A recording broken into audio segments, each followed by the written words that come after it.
So this is my GoPro Hero 8 with its original GoPro cable here.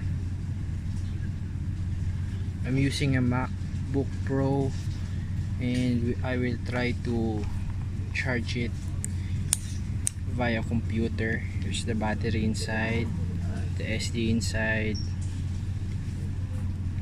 plug in the USB Type-C. There should be a red LED blinking here, but there's none. This one also, there's none. I'll try to turn it on, hold it for 10 seconds. Still no buttons, still no. Yeah, I'll try to remove the battery.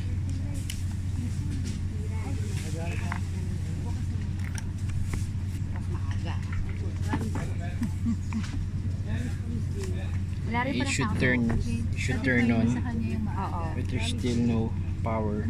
I don't know what happened to my GoPro. I'm using a protective case and has a tempered on it, but still not working.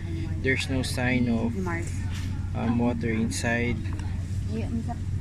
or in any case it just doesn't charge and doesn't turn on.